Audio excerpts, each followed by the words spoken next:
అది family club అని ఒక ఆర్గనైజేషన్ లాగా మేము పెట్టుకొని దాంట్లో ప్రతి నెల ఒక చారిటీ కార్యక్రమం నిర్వహిస్తున్నాం. అందులో భాగంగా ఈరోజు మీ వద్ద గడుపుదామని వచ్చాం. మా చారిటీ కార్యక్రమంలో 53వ కార్యక్రమం. మేము చేసేది మొట్టమొదటిగా చాలా కొద్ది అందరం సహకారంతో ఈ కార్యక్రమం నిర్వహిస్తాము. అందులో నేను మీ అందరినీ చేరదీసి ప్రాజెక్ట్ చేసి ఆయన సొంత నిధులతో చేస్తున్నాడు.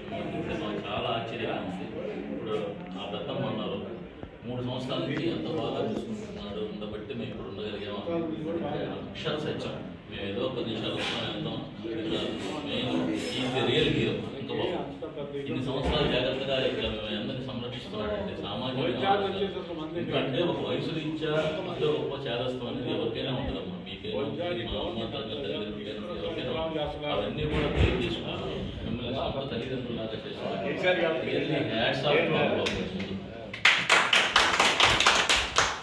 అది మీ సైడ్ నుంచి మీరు సహకరించాల్సింది ఏందయ్యా అంటే కొంచెం ఓర్పు. ఒక వయసు రీత్యా మేము మీకు చెప్పగలిగిన వాళ్ళు కాదు. కొంచెం ఓర్పుగా ఉండి ఆయన చెప్పినట్టు మీరు నడుచుకుంటూ ఉంటే ఈ సంస్థ నిర్వహించడానికి మీలాగా 10 మంది తోడ్పాటు అందించి 10 మంది చేరదీయడానికి ఆయన సహాయకారిగా ఉంటుందని చెప్పి మీ అందరికి మనం చేస్తూ మాకు ఈరోజు ఈ అవకాశం ఇచ్చేటువంటి మీ అందరి దీవెనలు కూడా మా ఫ్యామిలీ క్లబ్ ఆర్గనైజేషన్ ఆశిస్తూ సెలవు.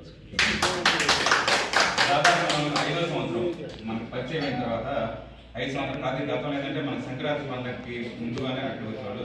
కాకి కొంచెం ముందుగా వచ్చి మనందరినీ పలకరించి మనకు అవసరమైన సహాయం అందిస్తున్నట్టు వీళ్ళ క్లబ్కి మీ అందరి తరఫున మా యాజమాన్యం తరఫున ఆ భగవంతుని ఆశీస్సులు ఇస్తాం. లాస్ట్ ఒక విషయం చెప్తాను. మీరందరూ దీవెనలతో మా అధ్యక్షులు వారికి బలమైన శక్తినిచ్చి ఇంకా 10 మందికి సహాయం చేయాలని శక్తిని ఇవ్వాలని మనసులో అందరు తలుచుకుని ఒకసారి ఓ వేసుకోండి. ఓకే, అందుబాబు గారు కంగ్రాచులేషన్స్.